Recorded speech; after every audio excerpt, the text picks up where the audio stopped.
Corps members, our board of directors, and our benefactors, and also Wendy Abrams and the 1111 Foundation. I welcome you to this appreciation luncheon. I'm going to talk a little bit later about what I mean exactly by what we are appreciating. But do know that you are very much a part of what we appreciate for the work that you're doing in this world today, especially today. I also want to especially thank our sponsors for this particular luncheon, Maury Devine, Pete Forrester, and Matt and Rosemary Lawler and the Sika Foundation have made today possible. So thank you.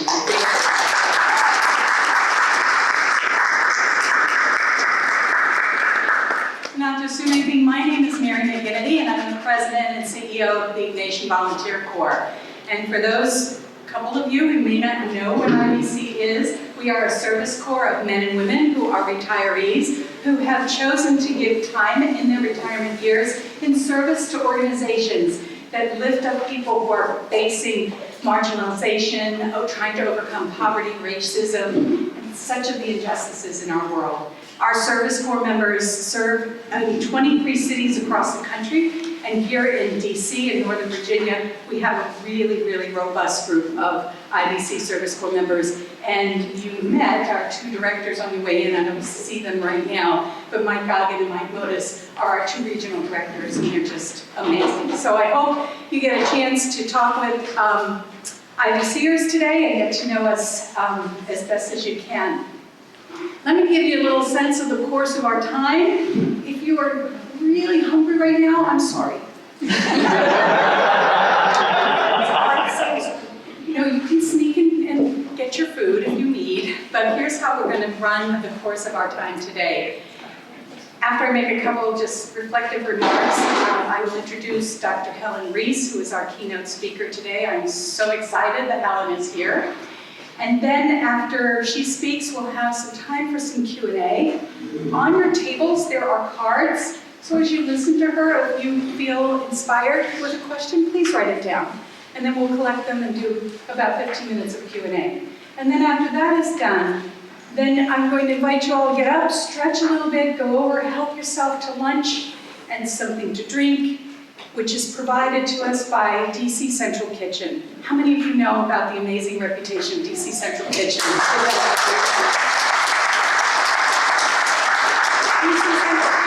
One of IVC's first partner agencies here at DC. We've had service corps members working there for probably close to 20 years. They are an amazing, amazing organization.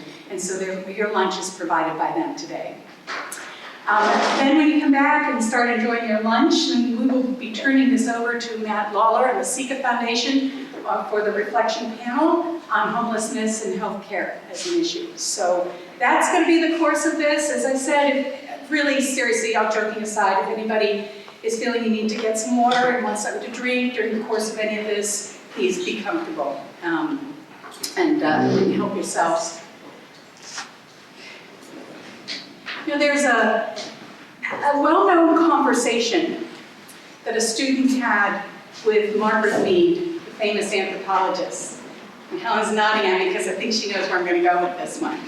The student had asked Margaret Mead, how did you discover when civilization began? And thinking that her answer was going to do with when certain kinds of pottery emerged, or tools, or some things like that, her answer was when they discovered a broken femur bone healed. Now, why? The femur bone goes from the hip to the knee. I'm speaking in front of an MD. I hope I'm making this. That bone. And you can't move if that's broken. So she reflected that if someone had a broken bone, you can't run away from a predator. You would be normally left there to die. Someone or some group of people tended to that person, took care of them, tended, maybe even under fear of their own lives of dangers, who knows. But the idea here was that there were human beings at that time that cared for that individual, enough that that individual could heal and be able to go on with life. Well, when I think about that story, I think a lot about even our world today. There's lots in our society of broken femur bones socially. We breathe it every day. Social injustice, violence, poverty. It's overwhelming some days, isn't it? It's just overwhelming. Our broken femur bones. But the people who are tending to those bones are people like you. Those of you who run our social service agencies, those of you who are out there volunteering, those of you who are out there trying to build the social network to help people who are dealing with those issues to raise up, to get stronger. You are civilization in a very powerful way. So we're here to express appreciation to you. We're also here to express appreciation for that, because that goes on in our country in a fabulous way. One of the greatest joys of my job as head of IBC is that I get to go around the country and meet hundreds of people who are involved in social service organizations. It's a beautiful part of our country, absolutely beautiful, that I firmly believe we don't hear enough or talk enough about. But what is the basis of all that? Something in our spirits, our souls are being called empathy, care. That's the emotion that Wendy Abrams, who put together this exhibit, was tapping into. She herself experienced it. When she, in her own way, looked at it, people that she would just walk by in the street holding signs, just without even engaging, and one day it struck her. Wait a minute, let me read the sign, honey. And she felt a care, compassion, and empathy. It's a powerful force in us. And so, in partnership with the 1111 Foundation, IBC wanted to be able to celebrate empathy in action, empathy in service, because that, in fact, is what is truly hopeful in our world and is actually happening today. So when we first thought of doing the exhibit, partnering with it, our good friend Maury Devine said, I know somebody, and she introduced us to Helen Reiss. I read about Helen, grabbed her book, The Empathy Effect, and I was overjoyed to call her and to see, could we bring her down here from Boston and have her speak to us? And joyfully she said yes. So, without further ado, I would like to take a minute and introduce Helen formally to you. Helen Reiss is a clinical and research psychiatrist at Massachusetts Hospital, an associate professor of psychiatry at Harvard Medical School. I'm going to need to do this. She has devoted her career to the art and science of research and teaching about relationships. Her empathy research has been published in leading medical journals and has won many awards. Dr. Reiss's TEDx talk, The Power of Empathy, has been viewed by nearly 700,000 viewers. Dr. Reiss is an internationally recognized speaker, and she participates regularly on podcasts. Her book, The Empathy Effect, I highly recommend it, has been licensed in the US and in 10 foreign countries. Dr. Reiss founded and leads Empathetics. That's an organization that provides empathy-based SaaS, empathy and communication skills training for healthcare professionals and leaders and programs for law enforcement and business leaders. She is a founding member of Newsweek's Expert Forum. Dr. Reiss and her team is dedicated to transforming healthcare and organizational systems into compassionate systems. So without further ado, Helen, I welcome you. Thank you.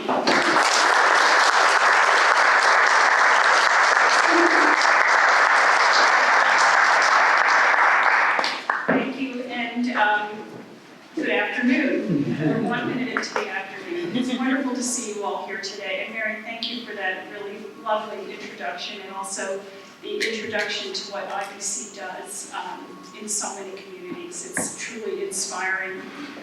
Many thanks to Mary McGinnity, CEO and President of IBC, to Mary Podesta, who is the Vice Chair of IBC, and to Tricia Lloyd, who is a quiet but powerful presence behind everything that's happening today. So thank you so much for inviting me. I'm going to begin with the words that introduced the wonderful exhibition that Wendy Abrams put together in the extraordinary video, How many people have seen the 2-minute video about this exhibition? Well, I recommend it, and anyone can find 2 minutes to be truly inspired. It is gorgeous. And it begins with these words. At the root of all human desires is the need for connection, to be seen and understood by another human being, to feel loved, accepted, and to matter. Sometimes we need the hearts and eyes of a child to remind us that all people belong to the human community. Let me tell you a little story. A few weeks ago, my sister and her 5-year-old granddaughter were walking along the streets of Portland, Oregon, where a 2019 census reported a population of over 4,000 homeless people. Little Riley saw a man crouched, lying in a doorway, passed out, unwashed, smelling of alcohol with an empty whiskey bottle next to him. And she said, "Nana, is that an orphan? I don't want to be an orphan when I grow up." And that choice of words struck me as the most humanizing term that I have ever heard described to a homeless person. Homeless people are often referred to as bums, tramps, vagrants, vagabonds, derelicts, and much worse. But this child's words were precise and accurate. Homeless people are society's orphans. Our society's social structure has not held them in the same safety nets that many of us know. When we understand how interconnected humanity is, we understand that homelessness is society's problem. It is not an individual's problem. Peter Wohlleben, the author of the best-selling book called The Hidden Life of Trees, has anybody read this wonderful book? He describes the remarkable interconnectedness of trees. Now, trees appear to be individual trunks emerging as these sole agents sticking out of the ground. But he shows us how beneath the soil, trees are intricately connected to one another through elaborate systems of connectivity. They send nutrients through their roots to trees that are weak and failing. He explains that when trees grow together, nutrients and water can be optimally divided among them so that each tree can grow into the best tree it can be. And this is because a tree can only be as strong as the forest that surrounds it. Mahatma Gandhi comes to mind here when he said, "The true measure of any society can be found in how it treats its most vulnerable members." We learn from Peter Wohlleben that trees have figured this out. And to take the tree analogy just one step further, he tells us that trees use pheromones, or scents, to alert other trees when they are in danger. So when a pine tree suffers a caterpillar invasion, it releases a scent that attracts tiny wasp species whose larvae eat the invaders. And this scent also alerts other trees around to do the same. Isn't it interesting, though, that when homeless people emit their scent of unclean clothes or the smell of liquor, they too are letting others know that they're in trouble. But passersby are most likely to hold their breath and walk on than come together to find solutions, which is exactly why these cardboard signs are so important. They appeal to a different channel of human awareness with the hope that someone will see the person behind the sign.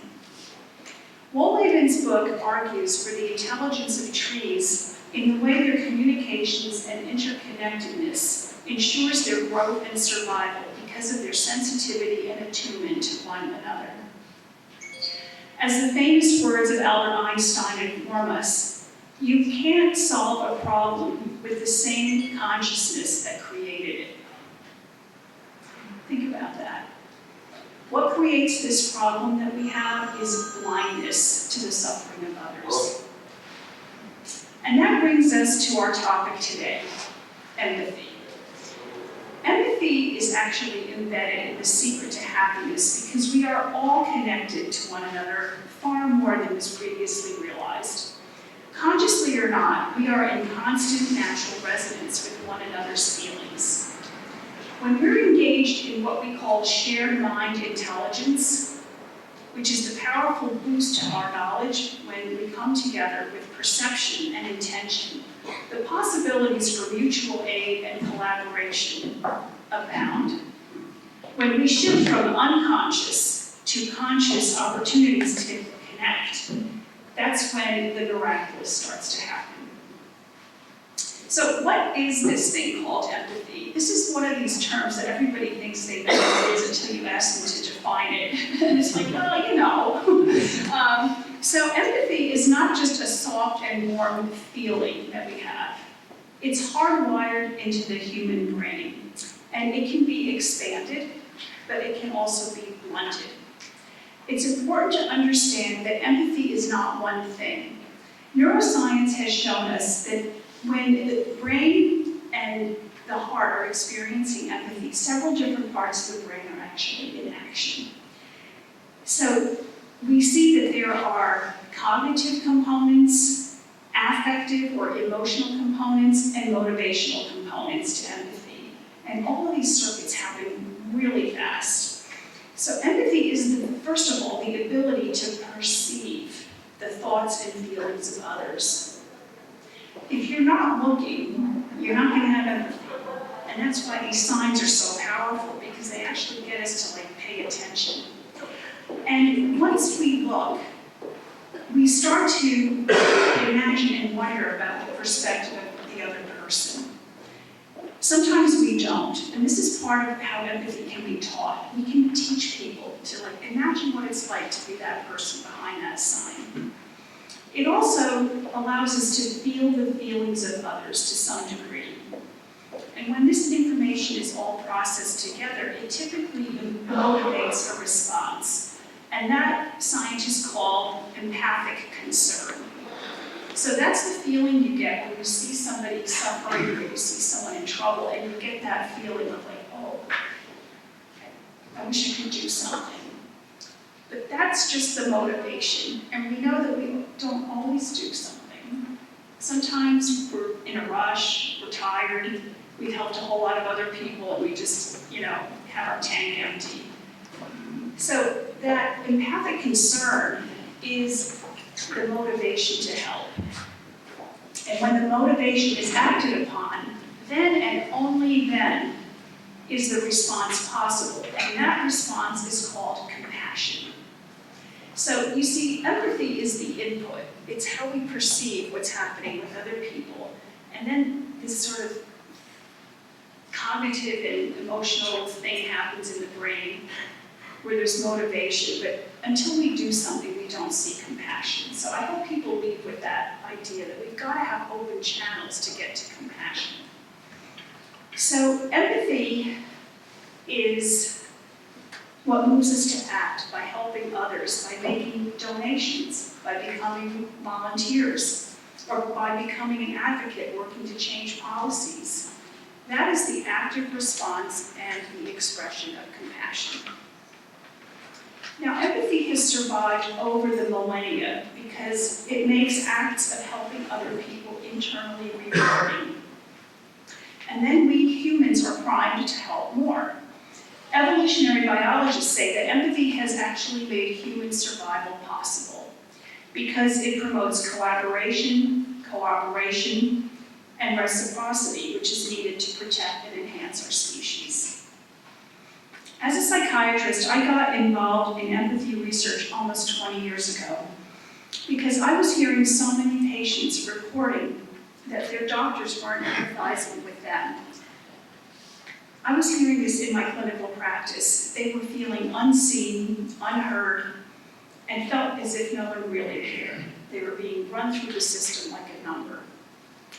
And as headlines in the media were reflecting this same sentiments with headlines in the Wall Street Journal like, when the doctor is in, but you wish he wasn't. Or how do we teach doctors how to be nicer? And these headlines were just flooding the media. So I realized that what my patients were saying was not just because they had a bad single encounter, but there was kind of a trend happening in healthcare. So I got involved in empathy research because it got to the point where I was hearing enough of the effects of this lack of empathy where I realized that the oath that we take when we become physicians, which is first, do no harm, we were actually harming people with this. And some examples of that are patients who are losing their motivation to take care of themselves, to lose weight, to stop smoking, to stick to their medications, and other factors such as doctors spending less time with patients and typing a lot of data into computers rather than connecting with the patients was robbing not only the patients, but was actually robbing the doctors of what they need to feel filled up about their profession. So this was having a powerfully negative effect on not just the care receivers, but the caregivers. Most doctors are drawn to the medical profession because they are motivated to help others. But meanwhile, because of this lack of connection, not only is the health of the patient suffering, but they were becoming more and more disconnected from their own purpose and meaning in their jobs. And most of you probably know that physician and nurse burnout is actually skyrocketing right now. How many people here are part of the health profession system? Well, even if you're not, you've probably heard about people leaving the profession in droves. It's a parallel epidemic. By studying the neuroscience of empathy, I learned that if we are paying attention, the feelings of others are actually mapped onto our own brains by brain cells called mirror neurons. When we watch a child speeding along on his bike and suddenly fall off and scrape off the skin of his knee, we flinch, even though nothing has touched us. Because we have these neurons that map the pain center of that child's knee directly onto our brains. So we feel a feeling of discomfort or just ick, that's a bad feeling, even though nothing has actually scraped us. So this is how empathy gets transmitted, is that what's happening in another person's mind and body gets mapped onto ours so that motivates us to want to help. I also learned that there's a neuropeptide called oxytocin, which is probably, the bonding hormone between mothers and infants, that when they gaze at each other, they can form these incredibly warm bonds. That this actually gets released when healthcare workers take care of patients. That there is a mutual sense of bonding and warmth when people are in a caring relationship. So making eye contact, listening carefully, and really attuning to the emotions of another person with deep listening, using a right tone of voice, and recognizing that our own feelings are a mirror of another person's feelings is really how we connect emotionally with others. Based on all of these findings, I developed empathy education because I realized that psychiatrists are probably the only ones in the medical profession that get trained in these skills and in appreciating the importance of touch, of looking at people, and of deeply listening. That after the intro to communication course in the first year of medical school, no one really mentions it. And so I saw a gap in what patients were really crying for and how doctors and nurses are actually prepared to meet that need. So we taught the power of perspective taking and employing curiosity over judgment to look at the vulnerable person behind even the most difficult and off-putting tactics to see who was really there behind those words, actions, or really difficult behavior. And I have to say, in healthcare, people are not at their best. When you're sick and scared and in pain and injured, you're not going to be at your best. And sometimes doctors and nurses aren't prepared for how not at their best people really are when they're in these states. And they need to be educated in how do you see a person who's yelling at you in the ER that they're really freaked out, they're terrified, and you reframe it that they're scared instead of just they're giving me a hard time. It really changes how you relate to that person. In the medical field, no matter how much face value and common sense an intervention makes, it has to be scientifically tested before any wide adoption is going to take place. So after I developed this training, we had to seek funding for 2 years to get a study funded, a randomized controlled trial, where a computer randomized doctors to either get our training or not. And then patients rated the doctors, all of them, before any training took place and after, on empathy scales, to see if they really could perceive a difference in the trained doctors. And to our great delight, the patient satisfaction scores in our trained group, which really took only 3 hours, it was spaced over time, so it wasn't like one training, but over a few weeks, the patient satisfaction scores doubled.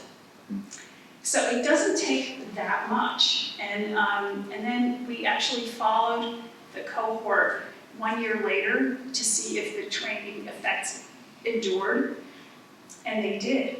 So the same scores were there a year later by reminding people to do simple things like sit down. Like, how great is it when I'm talking to you like this? So how's the chest pain, But if I sit down and say, so how's the chest pain? It's a completely different interaction. And when people say, I don't have time for empathy, it just takes too long.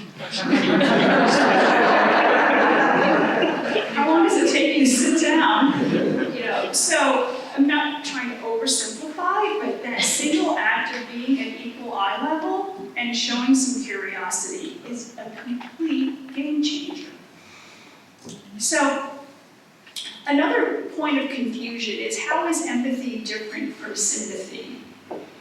We use these words all the time. Empathy is quite different from sympathy, because sympathy is about feeling sorry for people or even taking pity on them. Some people refer to it as empathy light, because you care, but you don't get involved. And empathy is feeling with. So it's that temporary overlap of what's happening with somebody else where you feel moved in a similar way. We can feel sorry for any number of terrible situations, but not be moved to help. Excuse me.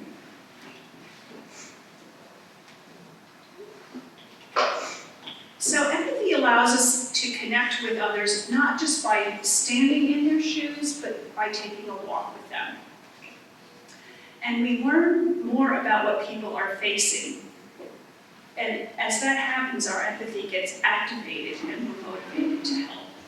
One of the most interesting findings is that empathy is also intrinsically rewarding, because not only the receivers of empathy, but also the givers get their reward centers activated in their brains. So there's so many volunteers here, and I know I'm saying something you have already experienced.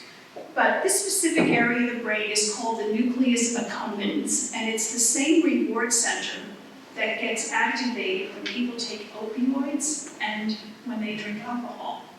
And we know that with those effects, there is a desire for more and more and more. And this is why people involved in the helping professions feel so good about it, that they keep doing it and doing it and doing it. And these acts can be as simple as a caring look, touching someone's hand, driving someone to where they need to go, And we know that healthcare workers typically get lots of rewards from their jobs. But even though showing and receiving compassion is internally rewarding, it can get beaten out of us by too much exposure to suffering, too many demands, and not enough time and resources to refuel. And refueling is really the key. And I think it's really important for everyone here who is working as a volunteer to keep this in mind. To put it another way, you can't pour water out of an empty pitcher. At some point, nothing is really coming out anymore.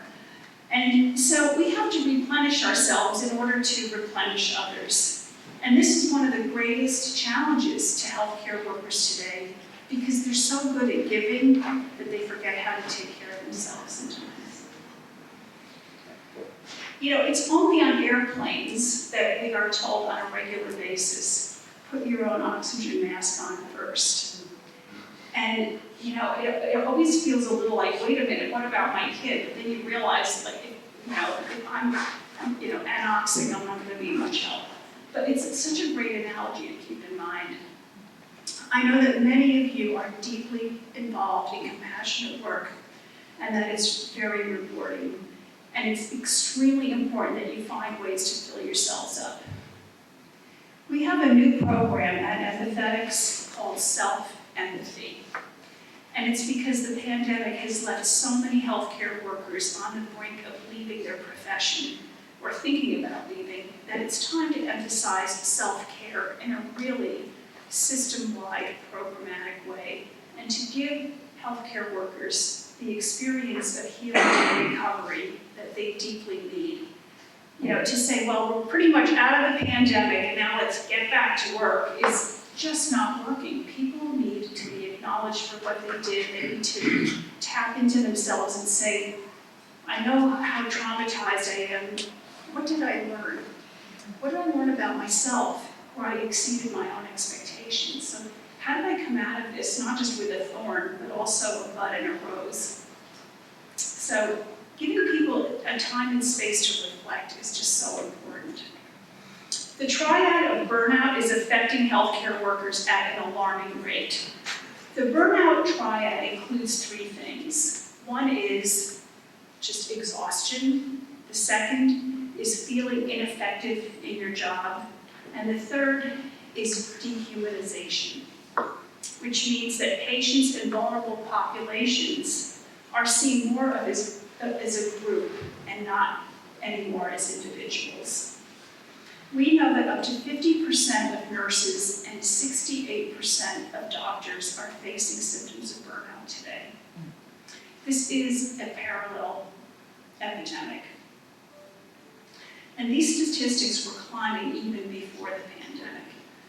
But you may be surprised to hear that burnout is deeply affecting all frontline workers, including those who are paid minimum wage to take care of patients in nursing homes and in homeless outreach workers.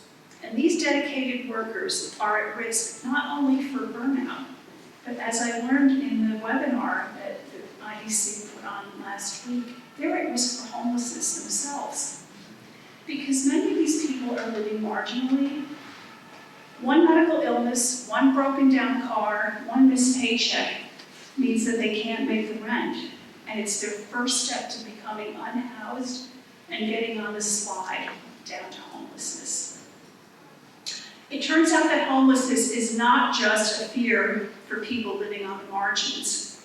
Interestingly, more than 35% of New Yorkers surveyed by the polling agency Public Agenda fear becoming homeless themselves.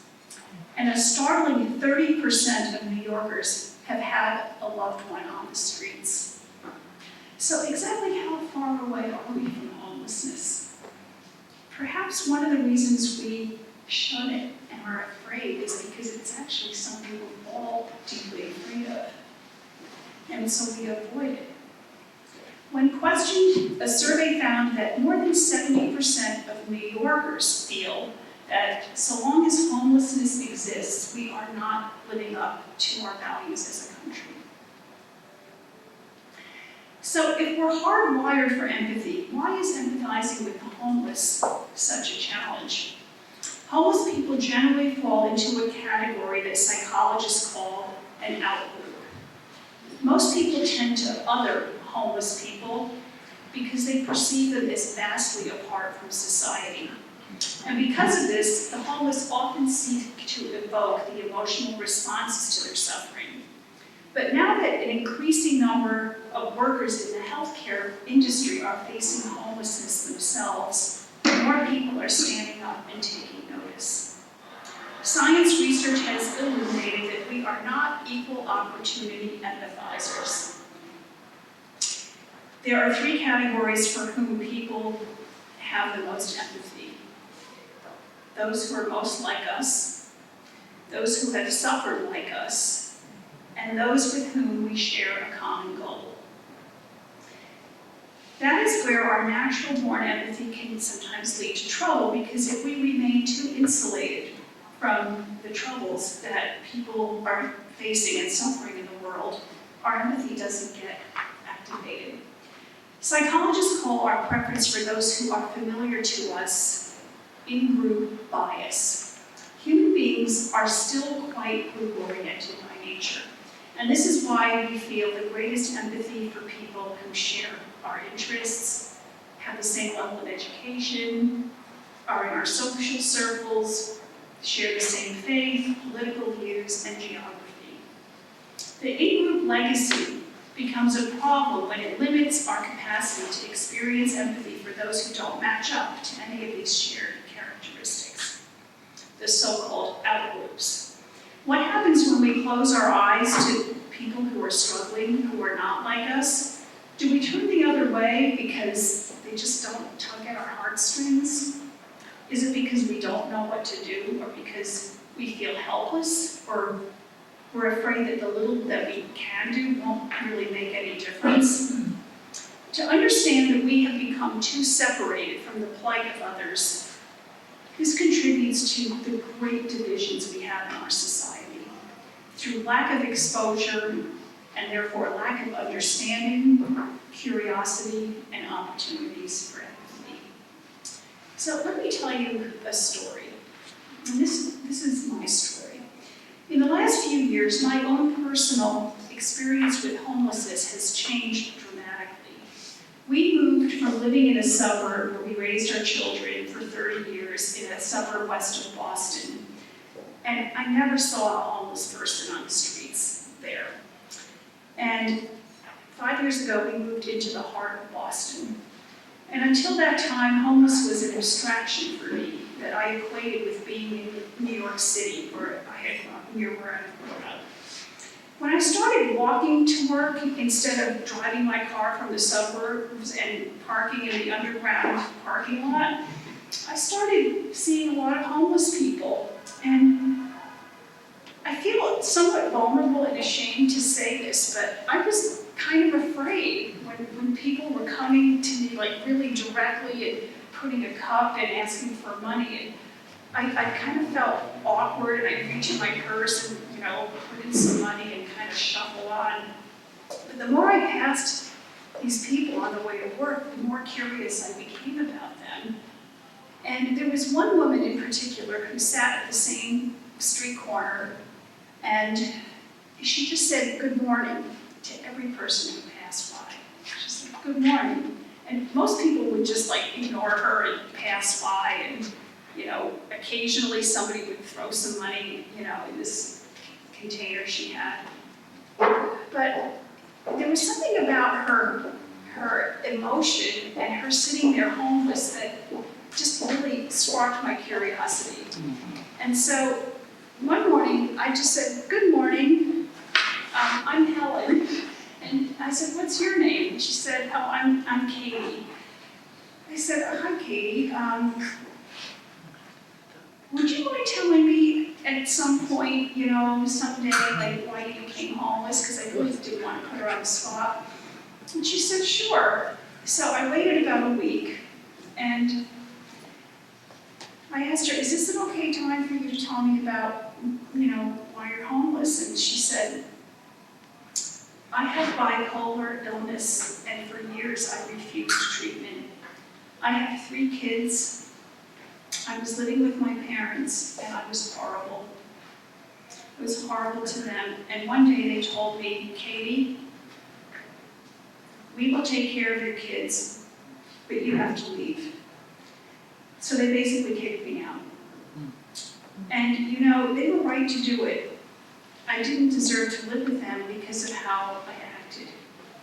Now I'm on medication and my bipolar illness is under control and I'm on a list for subsidized housing. And it could take 6 months. And she said, I think it's just one step at a time until I can take some courses and get a good job and get my kids back. So a few months later, she was still sitting on the corner, and we talked a little, and I asked her, how's the housing going? And she said, you know, it could be any day now. And then my office location changed, so I didn't walk past her for about a month, but the next time I went by, Katie and her sign were gone. And I had this feeling of like missing somebody that I had come to really care about. And I also had this like incredible feeling of joy, like maybe she was, you know, getting on with her life. And I hope that someday Katie will know how much she played a role in changing my attitude about homelessness, because it really has helped me see these people I pass on the street as people. And getting to know their story and just asking one person, why are you here? It's incredibly moving, because you find out that the separation between ourselves and people who are homeless is not that big. The second group that's easy to empathize with is people who have suffered like us. We find that common experience of suffering binds people together even when they have literally nothing else in common. And this is why support groups for people who are facing cancer, who are healing from the loss of a loved one, who have children with disabilities or chronic illnesses, these support groups are so effective because that's what really matters to people. So despite other differences, these emotional concerns help people see one another as fellow human beings despite all their other differences. Many homeless outreach workers will tell you that they have very near and personal experiences of being homeless themselves. And is Amy here today? Hi. So Amy was on the webinar and shared that her experience of homelessness got her into the beautiful work that she's doing today. And this is a common theme, that people who've been touched deeply by this are really drawn to the work. Thank you, Amy. So Dr. David Hoffman is the medical director for the Boston Area Department of Mental Health, or DMH as it's called. He shared some stories of some homeless outreach workers in Boston, and many of these workers he describes as having a calling for this work more than seeing it as a job. He shared this story. An older man lived on a subway grade, even in the freezing cold near a medical center for years, refusing DMH offers to move to a safe haven. But DMH workers checked on him literally for 10 years. They don't lose track of these people, but they can't make them go into a place that would be safer and warmer. People riding on the subway would give him food, and sometimes the food attracted rats, and sometimes he'd get bitten by a rat. And whenever he did, that enabled the Department of Mental Health to take him to an emergency room where he would get treated, but he'd still refuse to go to a safe haven. Then 10 years later, something happened. He just said he wanted to move. And he had his own room, a clean bed, a shower, and regular food, and he's been there ever since. So I said to David, well, what happened? And he said, you know, a lot of times we don't know. He said, sometimes we get a new outreach homeless worker who asks them the right question, like, what's your favorite donut? And they'll go and get that, and somehow there's a trust formed, and it leads to accepting something they've been refusing. And he said, we now have iPads that show people what a room in a safe haven looks like. And he said, that's really pretty powerful, that instead of thinking they're going to put me away somewhere, they actually see a very nice place that looks like a home. But he said the outreach workers, they don't get tired of this because they realize it can take years and years for someone with mental illness to actually get to the point of accepting the help. And another remarkable story he told was of a psychotic and manic woman on the street whom they followed for 6 months before she met state criteria for an involuntary state hospitalization under the Massachusetts laws that can control legal admission of somebody to a psychiatric hospital. After she was treated with antipsychotic medication, she got stabilized, and she turned to her social worker and she said, this is who I really am. I'm a PhD psychologist and a winner of a MacArthur Fellowship Award. So they were like, really? And then somebody on the team had read this article in Psychology Today a month before this happened about a brilliant psychologist who was the recipient of a MacArthur Genius Award, who had disappeared from the West Coast and left no trace. And her family, out of desperation, wrote to Psychology Today, hoping that because she was a psychologist, somebody might know who she was. And so this person on the team, talk about like spiritual intervention, said, I just read about somebody who's a MacArthur Genius Award fellow and she's missing. And so they put it together, they called the parents, and she got reunited.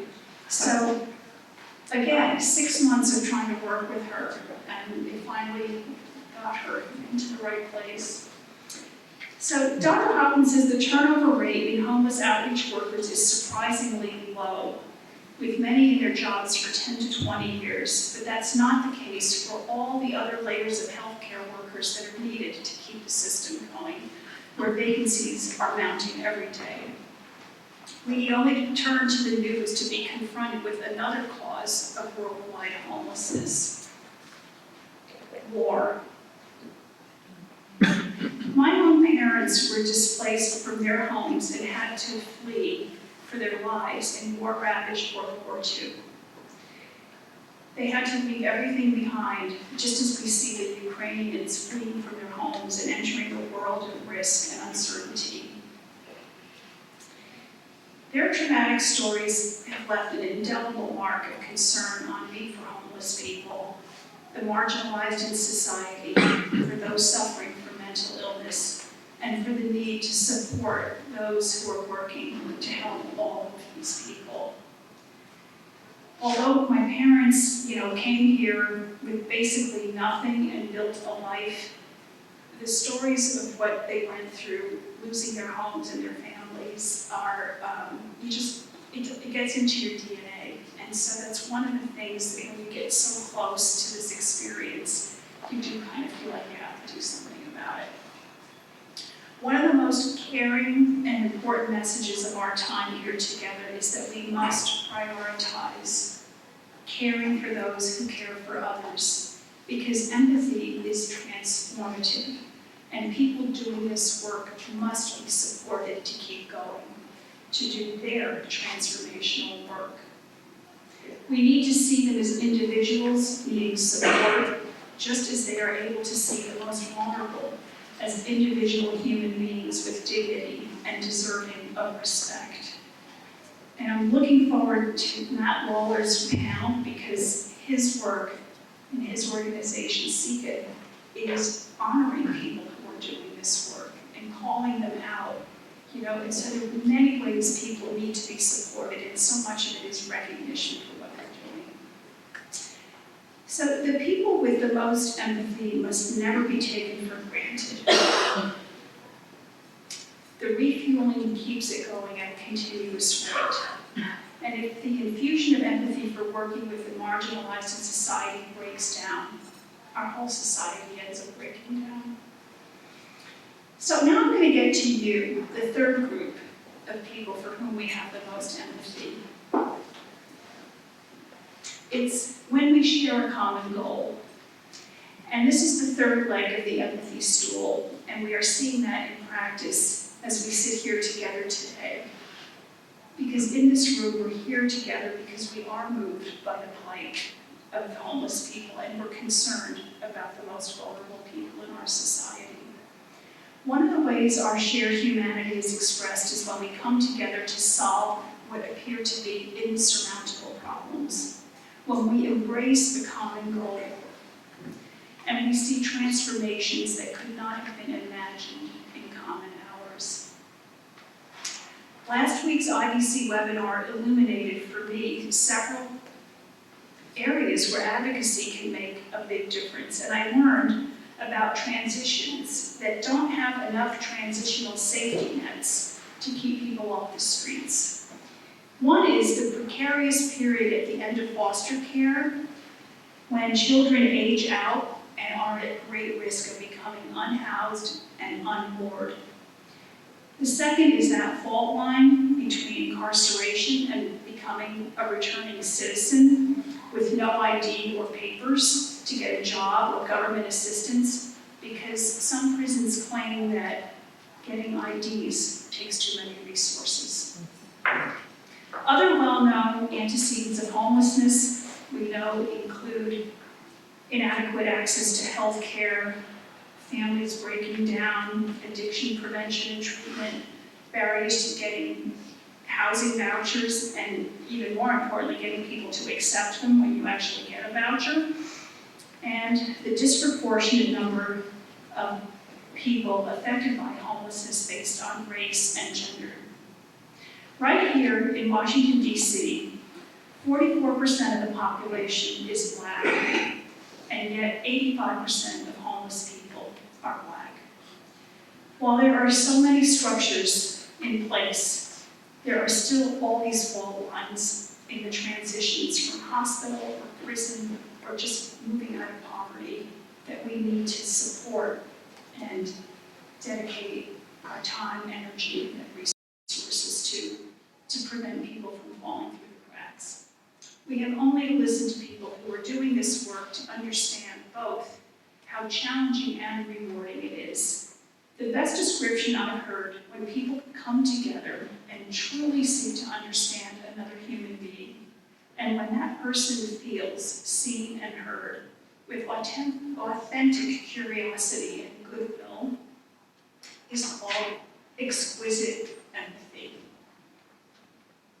And that's the moment where hearts and minds are joined in transformational moments where things start to feel hopeful and the possibilities abound. The last chapter of my book is called Self-Empathy, and one way to ensure that we have enough empathy to go around is to be sure we practice self-care. Fill our own tanks so we don't become blunted to the plights of our fellow human beings. We must never make assumptions that the human capacity for empathy is limitless, because it is limited. It must be nurtured through physical, emotional, spiritual, and community support. And this program, the IBC program, is a great example, as great an example of that as I can think of. I really want to thank each and every one of you who came here together today to appreciate the beautiful exhibition, the work of the IBC volunteers, and to the nonprofit partners who are here today to help support the work. Because it's because of you and your services and everyone who came here together that we see the empathy effect. It's right here today. So thank you.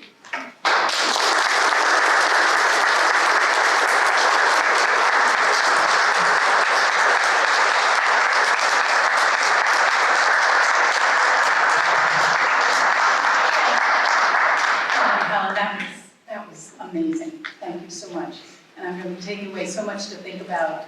And I appreciate the fact that you did end up on the note that this is Exquisite Empathy sitting right here with us. So this is a moment now if anybody has some questions or would like to make any comments back. Either use the cards or you can raise your hands. Oh, Mike has a microphone. All the way back there, Kim, Dr. Cox.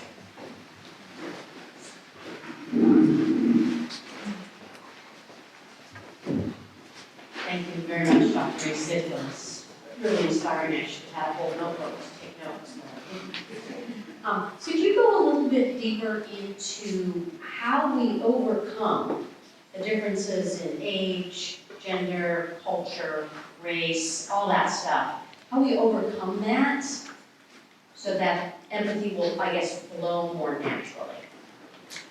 That's a fantastic question. And, you know, the answer is it takes time. You know, just by telling people that they should get along together or appreciate where we're all coming from, it just doesn't work. But, you know, it happens one relationship at a time. And people might say, that's going to take forever. But when you really understand someone who's from a different walk of life than yourself, you are changed forever. And then the people you end up interacting with, you see them differently, and you talk about your experience, and it has a tremendous ripple effect. And so there are, you know, appealing just to people's heads and with like head knowledge, it goes so far, but not that far. It's the emotional experience of knowing people. And you know, there's one program in New York City that I've heard about and people have been finding very successful, and it's called Dinners Across Differences. Has anybody heard of that? So they get people to get together for dinner who would never meet each other, and they get to hear each other's stories, they get to learn about their backgrounds. Sometimes they find out they live a few blocks away, but they're completely different. In, you know, where the kids go, in New York, your kids can go to very different schools even if they're 4 blocks apart, right? So seeing people as fellow humans is the secret. And you know, I'd love to brainstorm with you, Kim, and other people here about how to get more programs like that where people, you know, maybe go to a museum together or take a walk down a part of, you know, Washington, D.C. together. But people have to start intermixing to see their common humanity. We're not that different. And we know from the human genome that all people of all races are 99% identical in our DNA. Like any surface differences are like a part of 1% of what makes us different. And that's really good news that, you know, these ideas that people are somehow really made differently, that has